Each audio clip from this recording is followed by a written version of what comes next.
Il est évident que beaucoup d'entre vous sachent griffonner au stylo, mais quand Oscar Ukonu le fait, c'est un véritable chef-d'œuvre hyper réaliste. Et pour créer quelques pièces comme il le fait, il lui faut au moins 6 semaines de travail, une dizaine de stylos, et il faut beaucoup de temps et énormément de patience, énormément d'habileté. Et dans cette vidéo, je vais vous montrer le processus qu'il utilise pour avoir des visages aussi détaillés. Évidemment, on ne va pas attaquer sur un visage, ce sera un œil. Alors prenez votre stylo, une feuille et on commence à dessiner directement. Il va utiliser principalement 3 techniques sur l'ensemble de ses dessins. La hachure croisée et le gribouillage. Au fil de cette vidéo, je vais vous expliquer les étapes et comment est-ce qu'il utilise tout ça. La technique la plus courante, ça va être celle de la hachure qu'il utilise sur l'ensemble de ses dessins et pour créer les ombres. Ça va commencer par des lignes parallèles et des hachures croisées. J'avais déjà fait d'ailleurs une vidéo sur les différents types de hachures. Je vous invite à aller les voir et je vous mettrai un lien juste en dessous de la vidéo. Sur une partie du dessin, il va commencer à croiser ces hachures. Ce sont des couches de base pour créer les ombres et les tons. En fait, les hachures espacées, donc la première technique de hachure, il va l'utiliser pour créer la différence ou pour mettre en évidence la différence entre la partie qui se trouve dans l'ombre et la partie qui se trouve dans la lumière. Dans un deuxième temps, il va falloir foncer et créer de la profondeur et du volume. C'est pour ça qu'on va commencer à placer une seconde couche de hachure en croisée qui va être la base de notre dessin entier pour créer les ombres et les tons. Ça crée des sections de dessin clair et des sections qui se trouvent dans l'ombre. Et on peut avoir des variations de hachure. La proximité et la pression qu'il va appliquer va jouer un rôle sur le contraste du dessin. Mais aussi la direction va rendre différentes sections du dessin contrastées ou plus ou moins contrastées. Dans la lumière, vous allez garder les hachures éloignées pour créer une image claire. Mais pour foncer, vous allez multiplier les hachures dans les parties les plus sombres. Gardez les contours de ce que vous êtes en train de dessiner par des lignes courbes. Vous voyez que tout au début du dessin, et d'ailleurs, j'ai fait le dessin en amont que je ne vous montre pas dans le dessin, dans la vidéo, parce que le but, c'est de vous montrer la technique que lui, il utilise. Mais après avoir fait le dessin au crayon, j'ai repassé une partie du dessin au stylo pour garder les contours et que ça apparaisse dans le dessin. Parce que si je garde le dessin au crayon, ça risque de disparaître et je vais perdre énormément en précision. Ce qui n'est absolument pas une bonne chose dans un dessin au stylo parce qu'il faut toujours garder une certaine forme du dessin au trait pour être le plus précis possible. Parce qu'avec le stylo, on ne peut absolument pas gommer ou revenir en arrière. Les hachures croisées sont utilisées uniquement dans les zones d'ombre. Vous pouvez le voir surtout dans les bandes dessinées ou dans les comics. Ici, ça va être beaucoup plus détaillé. Les croisements vont se chevaucher et créer l'illusion de la profondeur. Parce que plus on fonce et plus le volume apparaît et plus l'espace que vous êtes en train de mettre en avant par les ombres et par la partie foncée, en fait, est poussé en arrière. Voilà, c'est là où je vais en venir.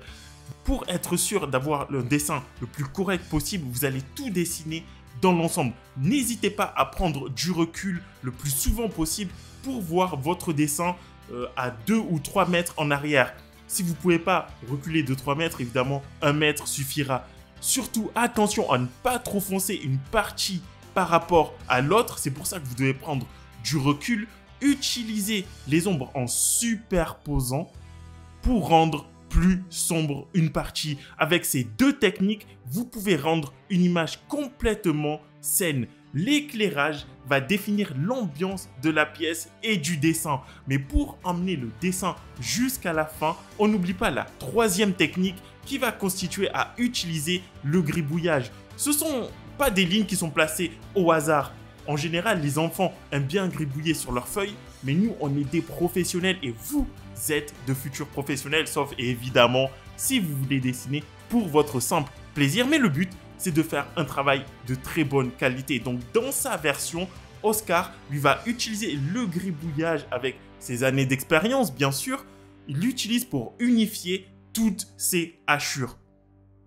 Et avant de commencer à produire un travail d'une telle qualité, il va prendre des centaines de photos. C'est une chose dont je ne vous ai jamais parlé, il me semble. Mais moi-même, quand je réalise mes dessins, chez moi, j'ai mon propre studio photo où je vais inviter une personne. On va prendre une trentaine de photos, environ entre 30 et 50.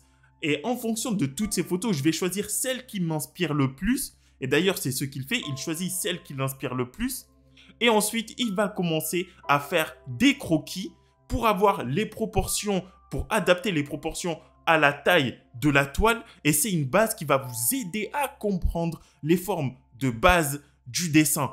N'oubliez pas, ensuite, le dessin au trait reste exactement le même que ce que je vous ai appris durant toutes les précédentes vidéos sur comment dessiner un portrait, comment dessiner le corps humain. La technique à ce niveau-là ne change pas. Elle va changer uniquement pour le dessin au stylo. Ensuite, vous allez travailler du haut vers le bas. Ça va éviter de poser la main sur les hachures. Ce que vous faites, vous pouvez prendre une feuille et poser votre main sur la feuille pour éviter d'avoir la main posée sur le stylo, sur le dessin, désolé. Ou sinon, vous servir d'un pinceau, comme je le fais très souvent, pour éviter là aussi de poser votre main sur la feuille. Ça évite de poser la main sur les hachures, bien sûr, et de salir votre dessin.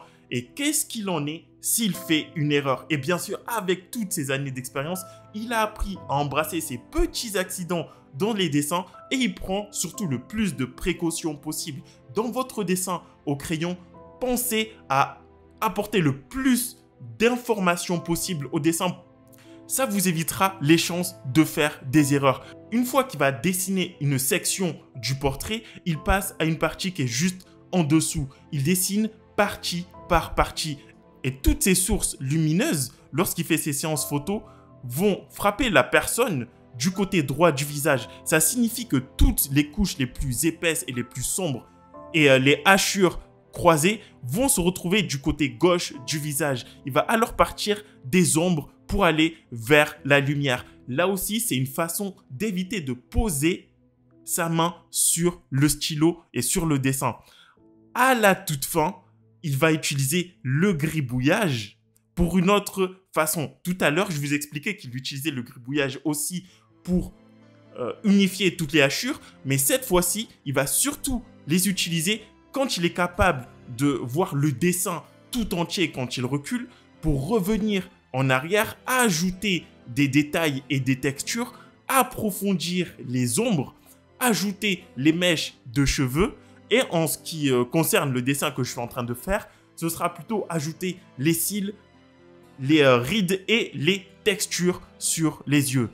C'est un travail qui est extrêmement long, beaucoup plus long que le dessin au crayon parce que là, vous ne pouvez pas gommer. Vous êtes donc obligé de faire plus attention et d'être encore plus minutieux et attentif.